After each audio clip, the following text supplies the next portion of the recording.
Every fall, in only a select few locations on this planet, a unique and visual spectacular harvest occurs. As the air gets cooler and the leaves start to fall, cranberries slowly ripen in the sun, cultivated in the boggy fields that are intentionally flooded at harvest time. The cranberries are usually carefully dislodged from their bushes by pickers or by machines. They then float up and cover the surface of the water to create an amazing mosaic of color.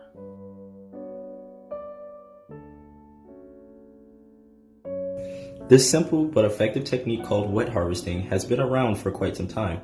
Historically, the technique of dry harvesting involved the use of wooden comb-like scoopers used by harvesters who would navigate through the fields toiling to free the berries from their gnarled branches.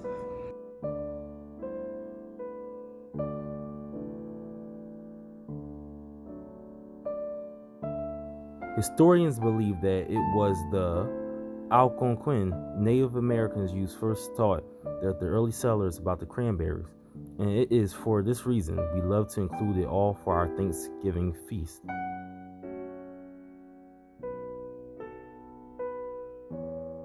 In the United States, cranberries are grown commercially in only 5 states: Massachusetts, New Jersey, Oregon, Washington, and Wisconsin.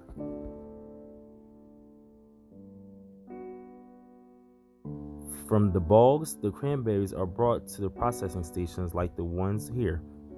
A state-of-the-art machine employs several methods to cure out the berries that do not meet the high standards of the grower and his customers.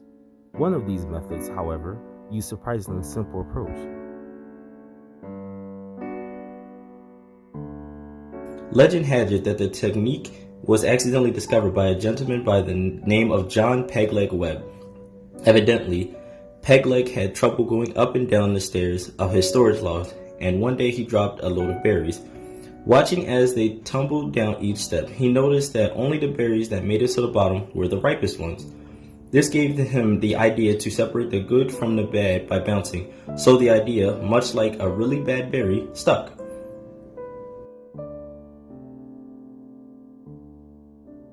The technology built into our modern machines take the sorting process to another level. For example, a camera scans for the color of the berry. Cranberries that are white, although they are as flavorful, are less desirable, and therefore diverted into special bins. The darker berries continue to move on. Lasers are used to measure the berry's density.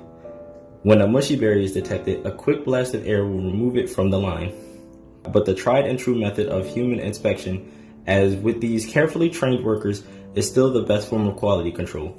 From Pegleg's bounce to laser beams to the keen eye of workers, from our colorful bogs to the grocery shelves to your ice-filled glass, the North American Cranberry Harvesters Association is proud to serve you and the best cranberry products on the planet.